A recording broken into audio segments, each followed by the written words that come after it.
In the summer of 1857, a quiet, lush corner of the Minnesota wilderness became the unlikely setting for one of the most violent and forgotten uprisings in American history.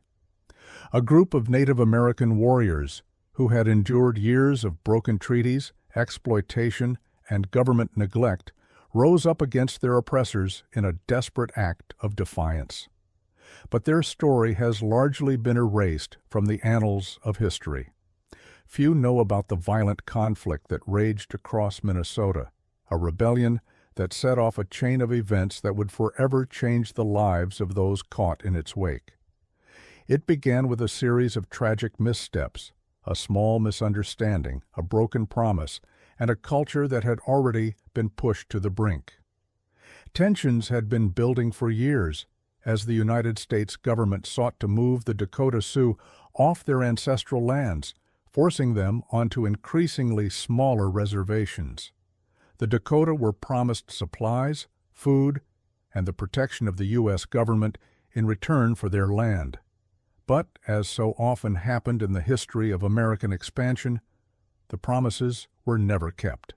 In the summer of 1857, the United States failed to deliver food rations to the Dakota, pushing an already strained population to the breaking point.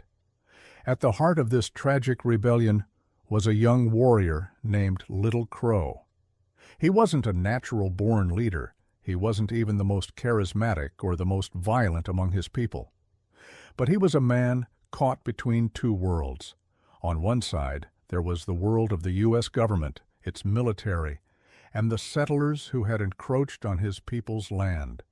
On the other, there was the ancient world of the Dakota Sioux, a world that had been steadily eroding under the weight of American expansion. Little Crow had watched as his people suffered, starving, sick, and dying at the hands of those who promised to help. He had hoped for peace, but peace had proven to be elusive. The tipping point came in August of 1857 when the promised rations did not arrive, leaving the Dakota with nothing to sustain them. The government's failure to keep its word was a betrayal too deep to ignore. A group of young warriors, led by a firebrand named Tawyataduta, decided to act. In a brutal, coordinated attack, they struck first, targeting isolated settlers, military outposts, and government officials. Their initial victory, however, would quickly become a double-edged sword. They had set a fire that would rage out of control, leading to a battle they were ill-prepared to win. As news of the uprising spread, panic swept through Minnesota. Settlers, many of whom had been living peacefully alongside the native population, quickly formed militias and took up arms to defend their homes. The state's fledgling government scrambled to mobilize forces, calling for reinforcements from nearby forts. The army, though, was stretched thin, with many of its troops already engaged in the ongoing conflicts of the time. Within days, the rebellion escalated into a full-scale war. But here's the twist. This wasn't just a battle of military strength or sheer numbers. It was a clash of cultures, of ideologies, and of worldviews. While the Dakota warriors fought with an almost spiritual fervor, their tactics were born of an ancient way of life that the U.S. military and its settlers could not understand. The Dakota relied on guerrilla warfare, moving swiftly and silently through the dense Minnesota forests. They ambushed isolated outposts, then disappeared into the wilderness, leaving their enemies scrambling to find them. In one particularly harrowing episode, a small group of Dakota warriors laid siege to the isolated town of New Ulm. The settlers, desperate and poorly prepared, fought back with whatever they could muster. It became a brutal standoff, with both sides suffering heavy casualties. The town was left in ruins, and the Dakota had proven that they could strike anywhere, at any time. For several weeks, the fighting raged across Minnesota.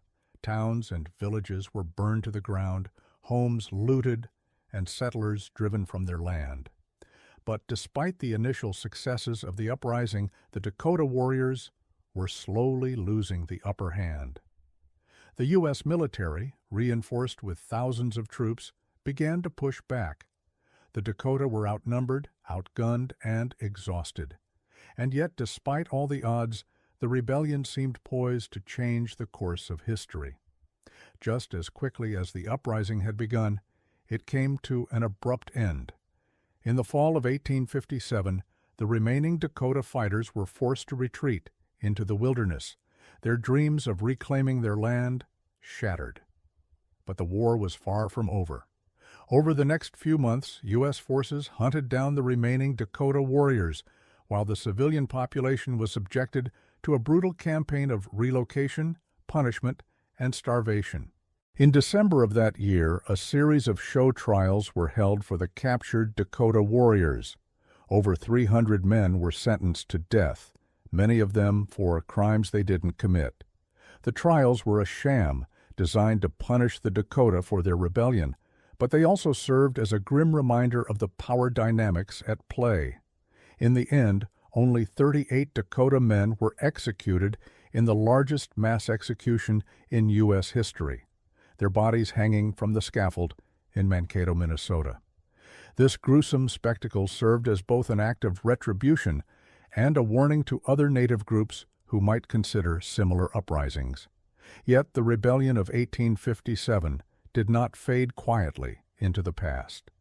Despite the brutal suppression of the uprising, the memory of the Dakota warriors' resistance lived on. Little Crow, who had been one of the chief architects of the rebellion, became a symbol of defiance. He was eventually killed by a settler's gun, but his legacy endured, especially among Native Americans, who saw him as a hero who fought for his people's survival against overwhelming odds.